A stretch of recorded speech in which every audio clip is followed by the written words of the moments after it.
I was in a bit of a creative rut and just wasn't creating much in my own time and like off my own back. So I thought it would be a good opportunity to have a deadline of sort of having to create something, but it also being really open and sort of being able to do whatever I wanted, but knowing that I had to produce something, but that could be anything. So it really let me be able to explore different creative ideas. And also because we were swapping songs, it meant that like I'd never heard the song before that I got, and it wasn't one that I would have necessarily chosen, but I really enjoyed working with it. So it probably sparked more, or definitely very different ideas than I would have had by myself.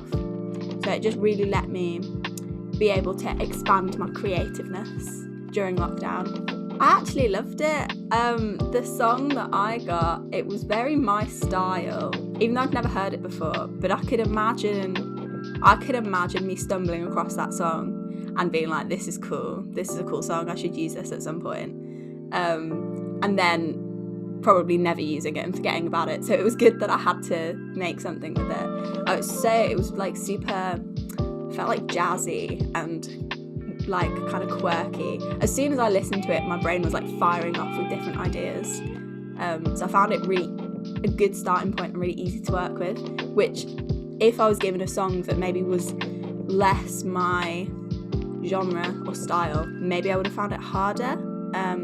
But because it was one I hadn't heard before, and also my song didn't have lyrics to it, so I had no idea what it was about. I couldn't be led by like the lyrics in the song, or I was actually slightly led by the name of the band completely without realising it, because my final piece is called Bed Monster and it's by a band called I Monster, which I only realised after I'd done it all. I was like, oh, that's obviously like leaked into my brain. But I think if it had lyrics, that really influences what you end up making it about.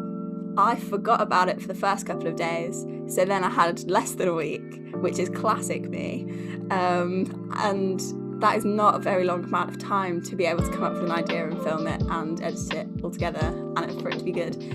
So, and my tactic with filming is just film everything and have like loads and loads of clips that I'm like, I don't know what I'm going to do with that, but it looks fun. And then in the editing bit, it's a nightmare because I have to go and sit through all of them. So it's a really lengthy process that I should probably learn to sort of plan it before, or like storyboard what I want my film to look like, but that's just not how my brain works. I did one day of filming and I just set my camera up in different places and faffed about on my bed and did like different dance moves on my bed and was like trying to be creative, thinking of different ways that I could move. The second day I started editing it and I was putting it all into the like film editing software I've got, and had like 6 hours worth of footage or something stupid like that, and realised that I needed, in between bits, I wanted like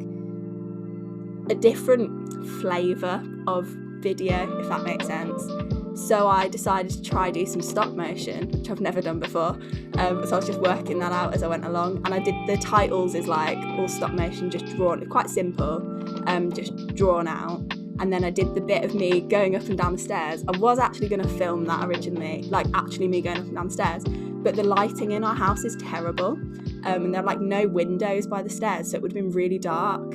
So I just drew me really dodgily going down the stairs. And if you watch it, my legs are like really different lengths, so I couldn't work out how to draw legs going down the stairs. But you kind of get the gist of what's happening. Yeah, so then I decided to add that in and spent ages editing it, to the point that, you know, when you're going through footage, because I didn't plan it, I was just making it up. I sort of gave up by the end, and so it ends quite abruptly, because that's the point that I was like, no, it's ending now. I'm not doing it anymore. They've seen enough of me with bananas and rolling around in my bed. So that's how the process was for me. It was good though, because I sort of didn't have, like, it didn't have to be anything. Do you know what I mean? It didn't have to be about anything. It didn't have to be a particular style. So I could like literally just make it up as I was going along, and that was quite freeing, I think. I had too many ideas, and I didn't know how to lock it down to one thing and how to start. It's hard to get going when you've got so many possibilities, I think.